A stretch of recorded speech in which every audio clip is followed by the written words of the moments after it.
Īsi pirms 12. Baldonē pie Mīlestības kalniņa pulcējas bariņš jauniešu. Viņi šodien izlēmuši nezvilnēt pie datora vai televizora, bet izdarīt kaut ko vidas labā, tādējādi atbalstot akciju 350. 350 ir oglekļa dioksīda miljono daļiņu skaits atmosfērā, ko vadošie zinātnieki atzinuši par drošu, lai saglabātu mūsu planētas klimatu. Tāpēc arī 350 kļūst par vienotu simbolu. Jā, mēs ļoti nopietni un cītītājiem gatavojamies. Ceram arī, ka būs ļoti liela atsaucība.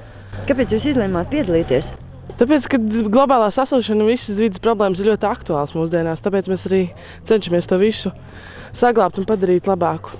Dabas piesārņojumu rada arī cilvēku nemitīgā vēlme iegādāties jaunas lietas un izmest vecās. Tāpēc, lai noskaņotos naskam darbam, jaunieši iesildās spēlējot spēli par iepirkšanos. Tad arī laiks ķerties pie grābekļiem un atkritumu maisiem. Lai gan teritorija nav liela un vasarā jau šeit bijusi tauka kopā ar populāriem mūziķiem, darba netrūkst.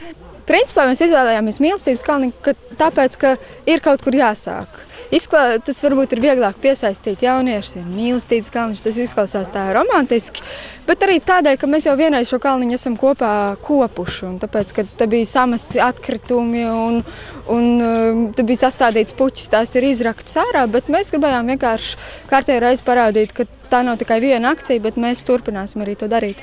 Tādējādi Ieva un apvienība Pagalms cer pāraudzināt vietējos cilvēkus, un viņas prāt, mainot lietas lokālā līmenī, var cerēt, ka tās mainīsies arī globāli.